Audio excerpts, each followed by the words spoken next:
Hello and welcome to Just Basketball with the Rabbit Beaver. I'm your host, the elusive Rabbit Beaver, and we're going to talk about the turnover herd around the world today from the Chicago Bulls and Los Angeles Lakers game. I'm sure everybody has seen it, everybody's heard it by now, but you gotta put some things into perspective here about what was taking place. There was a huge momentum swing, a 9-point momentum swing that took place in Chicago, and it really made the crowd get alive and believe. And the crowd is really like the sixth person on the court, to be honest with you.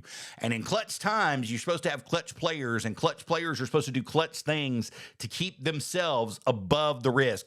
And I got to give it to Mr. Reeves from the Los Angeles Lakers. He did everything he could to quiet the crowd and keep them down, but it just was not enough. So the play that everybody wants to talk about is the inbounds play, and that's what we're going to be talking about today too. If you're the best player in the world, you're the one that says that you make all the right decisions and you've never made a wrong decisions and you're always looking to make it. Why was there a man open on the other side of the court and you just did not even look his way to throw the ball to him?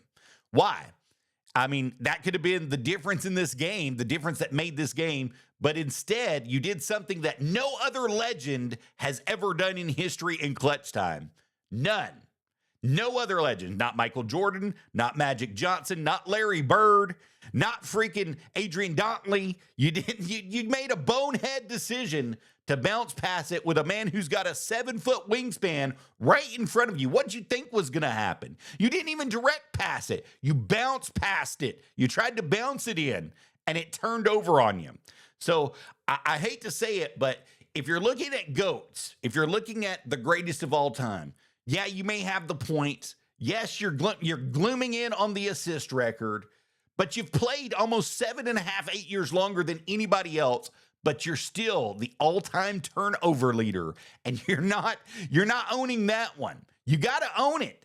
What do you got, 265 turnovers this year?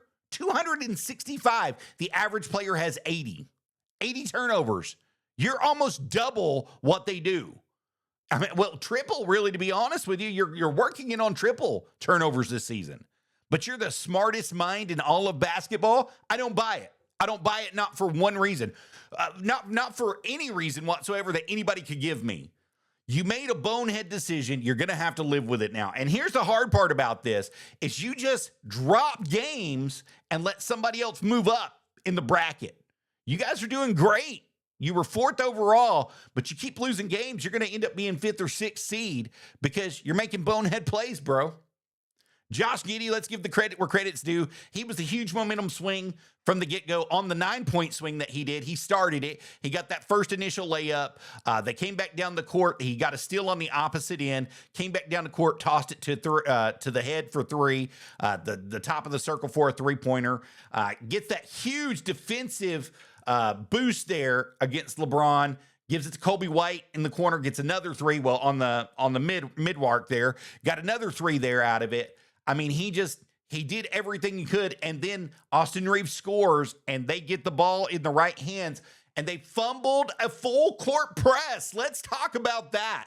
If you're pressing people, you want to be on them. You want to know that there's somebody else going to be down there. You want to know what happened? Queen James went all the way back. He ran all the way back because he didn't want to play defense against Josh Giddey. And then it ended up costing him because he tried to meet him at half court for it. Thought there wasn't enough time to shoot that ball. Well, he proved him wrong. He shot it and he made it right in his face because they fumbled the full court press. He forced a guard to guard two people instead of being down there and helping out on help defense. And that's the other thing that we got to talk about here is from the get-go, the start play where Giddey scored that layup. There was a bad closeout. Nobody moved over towards the ball, towards the help line to help out. Nobody. Not a single person. That gave the first initial 2 points. The steal coming back, nobody got back on defense to help for the 3-point play. Nobody. So 2 plays in a row, you've given up 3 points there. Then the steal into the corner. Kobe White shot a miraculous shot there, but I'm going to tell you, there was nobody around. Nobody is playing defense. And you know what? You practice like you play. So if you're playing lazy in the fourth quarter, you're practicing lazy. That's all there is to it. And that's the hot take of the day right here on Just Basketball with the Rabid Beaver. Bye, guys.